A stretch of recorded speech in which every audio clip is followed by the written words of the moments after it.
I remember details, fragments floating like ash in a fireplace after the blaze dies. Her voice, silk smooth, slicing silence with careless promises. I listened, nodded, watched. But inside, thunder stirred. Something primal. Not anger. Not jealousy. Instinct. Autumn lingered outside our windows. Trees flamed in reds, golds, and scarlets. Stillness wrapped around our suburban house like cotton. She stirred coffee, oblivious. Laughing. Preparing. Lips painted crimson. Dress black, hugging curves like secret. Just one drink, she said. I said nothing then. My fingers traced the rim of my glass, cold water untouched. There's a language men speak when they stop speaking, where glances become warnings and silence screams. Her phone buzzed. Again. Third time in 4 minutes. I didn't ask. She didn't offer. That's when I noticed her perfume was different. Not the soft lavender she wore around me. No, this was louder, daring, almost wild. Something a stranger might wear in a dim corner, surrounded by shadows and promises. I said, "Be careful." She blinked. "What's that supposed to mean?" I didn't clarify. She shrugged, grabbed her clutch, heels clicking like punctuation. "You're paranoid," she muttered, slipping out before I responded. Our hallway, once filled with echoes of shared mornings, stood cold. I stood there long after the door shut, breathing through rage I didn't understand. Then I sat, lights off, waiting, not for her. For the moment something would shift, forever. We weren't always like this. Once she was rain on dry ground. I was firewood soaked in gasoline. Our meeting? Pure electricity. Library. Yes, oddly enough. Between leather-bound volumes of poetry and obscure psychology. She dropped a book. I picked it up. Fingers touched. Eyes lingered. The air between us changed. Her name? Call her Evelyn. Every man has an Evelyn. A woman who teaches him to feel, then unteaches him just as quickly. Back then, she wore oversized sweaters and smelled like ink. Her voice made every sentence feel like a confession. I fell fast. Too fast. She warned me. "Don't love me too much," she whispered once. I laughed. "I don't know how to do less." We married under a pale blue sky in spring. Her vows were poetry. Mine were truth. Time passed. Touch became routine. Conversations became updates. I tried to hold her, but she became mist, slipping through fingers, always smiling, always somewhere else in her mind. Until last Thursday. The night of the party. That evening began like a dream I never wanted. She appeared at the top of the stairs like a vision, satin hugging skin, legs crossing worlds. My breath stopped. "You're not even gonna say I look good?" I nodded. "You always do." She smiled, but her eyes darted toward her reflection. She wasn't looking for my approval. She was preparing for someone else. The doorbell rang. A car waited. Uber? Maybe. Maybe not. She didn't kiss me goodbye. I stood in that doorway, watching red taillights fade. The silence after she left stretched. I walked the halls like a ghost. The home felt unfamiliar. Her scent lingered on the staircase. I sat in our bedroom, her makeup scattered across the vanity like clues. Lipstick open. Foundation uncapped. I opened her drawer. Nothing out of place, except there was a second phone. Hidden beneath lingerie I hadn't seen her wear in years. I turned it over. Dead. No charge. My stomach sank. I stared at that device, questions multiplying. Who was she really? And who was I becoming? Sleep didn't come that night. I lay staring at the ceiling, heart matching the tick of the wall clock. Minutes felt like hours. Then I did something I promised myself I wouldn't. I opened her laptop. No password. Email open. Messages unread. Then I saw it. One subject line, bolded, starred. Tonight will change everything. Sender, L. No last name. Just L. I clicked. I've waited too long. You said you wanted more. Tonight, I give it to you. No more hiding. There were attachments. I didn't open them. I couldn't. My hands shook, heart thudding like a war drum. When the door finally creaked open, it was nearly 3 a.m. She stumbled in, laughing softly, heels in hand. She didn't know I was awake. She didn't smell like wine. She smelled like someone else's cologne. I didn't speak. She walked into the bathroom, humming something off-key. I heard water running. When she crawled into bed beside me, I felt her back, warm, naked beneath the covers. She whispered, "You're quiet." I didn't answer. She said, "You mad?" I didn't blink. She sighed, turning away. Sleep found her quickly. But for me, only one thing remained. Stillness. Morning shattered calm with sunlight prying through curtains like guilt under closed eyelids. She shifted beside me, unaware my eyes never closed. Her breathing stayed slow, rhythmic, false in its innocence. Beneath cotton covers, a stranger lay. One who carried foreign perfume, unfamiliar scars, and secrets deeper than oceans. I stood, careful not to wake her. Each floorboard groaned beneath bare feet. Kitchen's hum felt louder than usual. I poured espresso, though bitterness didn't distract me from the ache within ribs. Pain not from heartbreak, but from realization. Evelyn never once apologized. Not with lips. Not with eyes. She pretended nothing happened. Instead, she stretched, yawned, glanced at her reflection in the toaster, then said, "Rough night." I nodded, expressionless. She leaned against marble countertop, wearing yesterday's sin like silk. "I didn't drink that much," she lied. I sipped. She waited. Silence. Again. Tension thickened between us, but she didn't ask questions. That made everything worse. I almost begged her to confess, to acknowledge, even mockingly, what transpired. Yet she opted for small talk about groceries, weather, yoga class. By noon, she left again. Claimed errands. Promised lunch plans with Nicole. Another name without a face. I didn't follow. Not physically. But mentally? I traced every possible route. Every detour. Every hidden motel between here and her imagination. Later, I visited an old friend, someone Evelyn never met. His name's Cole. We worked together years ago during my architecture days. Cole smoked constantly, laughed like thunder, and didn't care for social norms. He owned a bar downtown. Neon lights, velvet booths, jukeboxes filled with pain. "You look like someone who stopped sleeping," he said. I shrugged. He poured bourbon without asking. "That bad?" I didn't reply. He leaned in. "You checking up on someone?" I blinked. "Why would you say that?" He chuckled. "Man walks in midweek, eyes darker than alleyways, don't touch his drink, yet stares like he's watching a movie play inside his skull. That man's watching someone." I exhaled. "She's hiding things." "Proof?" I nodded. "Then why still there?" "I need to know how deep it goes." Cole's eyes narrowed. "Dangerous terrain, my guy. Sometimes digging uncovers more than bones." I finished the bourbon. Burned like truth. That evening, I waited again. But not inside. I parked across from our house, watching shadows move through windows. I told her I'd be working late. She didn't ask which job. An hour passed. Then another. Headlights appeared. Wrong car. New driver. Man. Tall. Confident. He walked up our front steps like he belonged. Knocked once. She opened quickly. No hesitation. No resistance. They didn't kiss. Not yet. But he entered. She didn't close the door behind him. Just let it shut slowly, like an invitation. I didn't sleep again. Dawn came cruel, golden, mocking. Inside, she made pancakes. Extra syrup. Fresh berries. Like sweet things erased the sour. "Hope you're hungry," she said. I nodded. She looked gorgeous. Beautiful in a way I didn't recognize. Eyes brighter. Skin glowing. Shame suited her. But denial made her radiant. She leaned in. "You're still quiet." I placed my fork down, untouched. She frowned. "Are you punishing me?" I tilted my head. She dropped the spatula. Butter hissed against metal. She turned off the stove. Facade crumbling. Voice dropped an octave.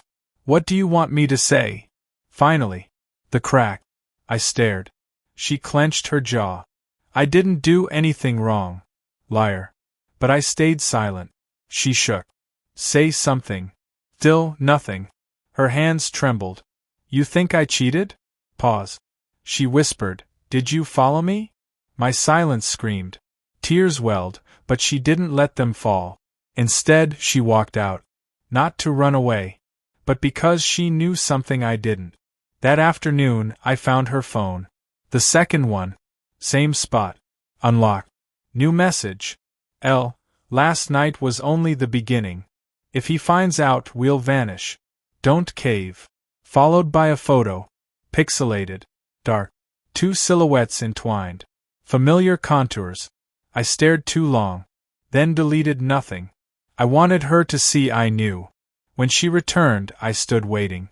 She entered hesitantly, like a thief revisiting a crime scene. Her eyes avoided mine. About earlier. I raised a finger. She stopped mid-sentence. Then I walked away. Upstairs. Bedroom. Door open. She followed. I sat. She stood. Then, slowly, she undressed. Not seductively. Not with shame either. But as if peeling off her own lies. She crawled into bed beside me. Pressed her body against mine. Sought forgiveness through touch. Her breath hot on my chest. Fingers tracing forgiveness. But I remained still. Cold. Distant. She whispered, Punish me if you have to. I turned away. She stayed close. Tighter. Kisses trailed down my back. I didn't move. Not yet. She moaned against my skin. Whispered things she never used to say. Sins poured like prayers. But I listened with dead ears. Not because I didn't want her, but because I wanted the truth more. The next morning, she begged me to talk. She broke eggs, burned toast, cried without sound. I showered, dressed, grabbed keys. Still mute. She asked, Is this how it ends? I paused. Then left. Door shut behind me with finality. Down the street, I exhaled. Pulled out my phone. Typed a number. Waited. Then said only one word. Ready. Fluorescence flickered across linoleum as I paced the quiet corridor of an unfamiliar address. Brick exterior, narrow stairwell, nameplate scratched halfway off. Inside apartment 3B, another version of me waited. The one I buried under vows and household routines. Door opened. She leaned sideways, hair wet, shirt loose, gaze unreadable. Amber. We'd crossed once, briefly, back before Evelyn turned distant. Back when casual flirtations meant nothing more than a pause in the monotony. She was a graphic designer with fire in her laugh and too much whiskey in her blood. You finally came, she said, stepping aside. I entered without comment. Old records spun softly. Somewhere between jazz and regret. Her living room held plants and disorder, much like her. What happened? She asked, but didn't wait for explanation. Her eyes scanned my face. Whatever she found there made her lips twitch into something like hunger. I stayed motionless, until she placed her palm against my chest. You're done playing nice, huh? I didn't nod. Didn't speak. Still, she understood. Her kiss arrived without warning. Hot. Desperate. All teeth and breathing. My shirt hit the carpet. Fingertips dug into flesh. No pretense. No pretending we weren't both escaping someone. Clothing disappeared between hallway and bedframe. Her sheets smelled like vanilla and something wild. Maybe freedom. Maybe destruction. She pulled my hand to her throat, eyes daring me to lose control. And I did. Afterward, I stared at the ceiling fan while she traced circles on my abdomen. So, she murmured. Was this revenge? I didn't respond. You gonna go home and punish her now? I turned toward her. Not yet. She smirked. Good. Because I'm not finished either. Back at the house, Evelyn sat on the porch, knees tucked under a blanket. Fall air bit gently. She held a wine glass she hadn't sipped from. You weren't at work, she said softly. I didn't confirm. Her mascara was smudged. She hadn't changed from earlier. Her vulnerability almost felt honest. "I've been thinking," she started, pausing. "This silence thing, you're killing me with it." I waited. "I can't breathe like this." I stepped inside, leaving the door ajar. She followed. "You're angry. I get it. I messed up." Still no answer. She exhaled. "Do you even love me anymore?" A blink. That was all she got. Then I went upstairs, leaving her standing in our shared living room like a discarded photograph, beautiful, fading, half-burnt. The next afternoon, I received an email. No sender name. No subject. Attachment only. Video. I clicked. Low resolution. Shaky. Bedroom. Familiar. Evelyn. Topless. On top of someone. Face hidden by shadows. Her voice unmistakable. "Tell me you missed me." Male voice. "You know I did." She laughed, soft, sinful. Then, "You're better than he ever was." The clip ended. Clock in the background read 2:14 a.m. That was the night she came home pretending to be tired. I stared at the screen for 12 minutes. Didn't blink once. Then hit play again. That evening, Evelyn acted normal. Roast chicken.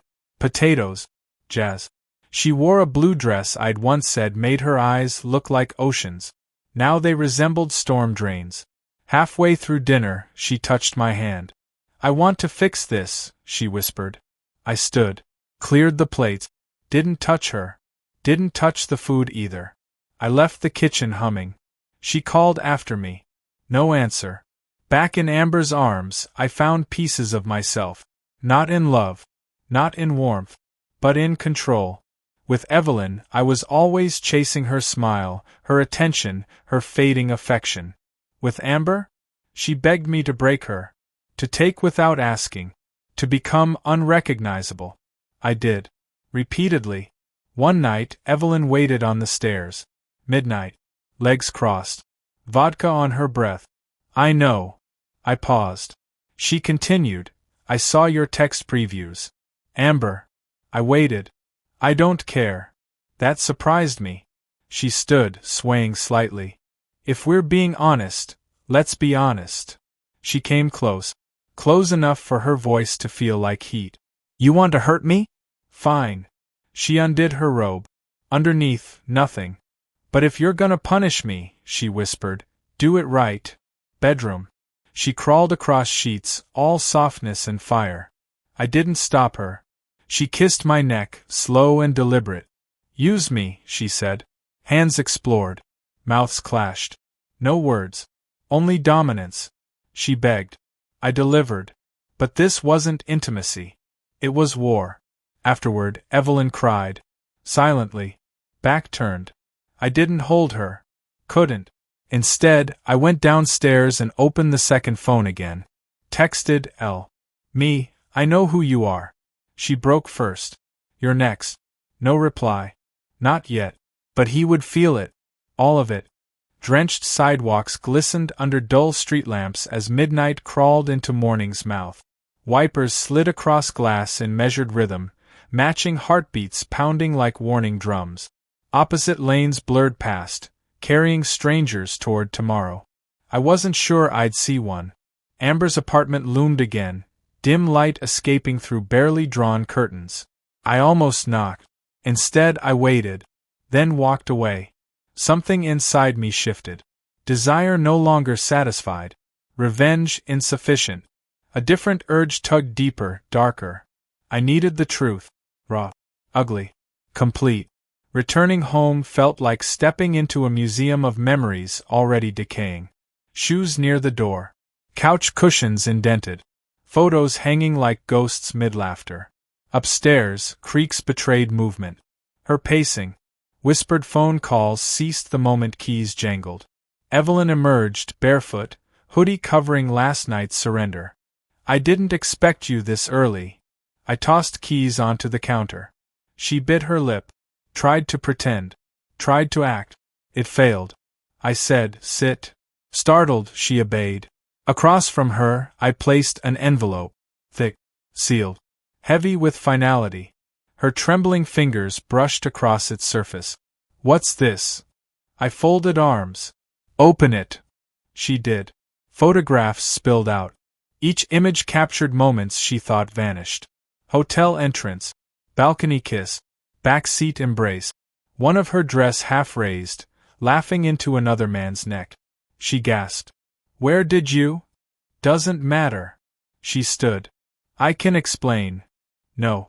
You can't. Tears collected, but didn't fall. Her knees weakened. She sat again. I dropped my phone beside hers. Screen unlocked. Audio recording played. Her voice. Bedroom sounds. Ecstasy. Whispered betrayal. He'll never find out. Evelyn, I don't care anymore. You're mine now. Evelyn, I always was. I paused it there. Long silence. I deleted that.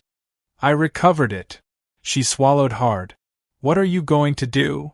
That's when I said something that caught even me off guard. I'm leaving. Not yelling. Not slamming things.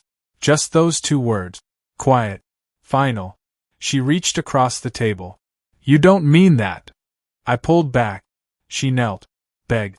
Grabbed my wrist, pressed her face to it. We can fix this. I didn't blink. I already did. Her eyebrows furrowed.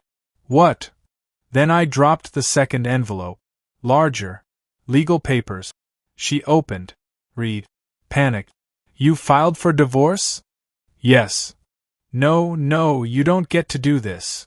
I warned you. Her face twisted. You're punishing me for being lonely. You lied. You ignored me first. You betrayed. I needed to feel alive. You killed everything. She slapped me. Hard. Cheek burned. I didn't flinch. She broke down. Collapsed onto cold tiles. Sobbing. Writhing in the pain she tried so hard to hide behind lipstick and moans. I stood over her. Silent. But not cruel. Just done. Amber wasn't the ending. She was an awakening. Evelyn wasn't a villain. She was a mirror. And me? I wasn't innocent. But I wasn't hers anymore either. As I walked toward the door, she tried one last weapon. I'm pregnant. The hallway felt infinite. I turned slowly. Prove it. She blinked. What? Test. Doctor. Ultrasound. I want evidence. She hesitated. Just long enough. Too long. I nodded. That's what I thought. The door clicked shut behind me. Cool air wrapped around shoulders still warm from war. I walked toward nowhere. Maybe freedom. Maybe madness. But every step forward was mine. Fully. Finally.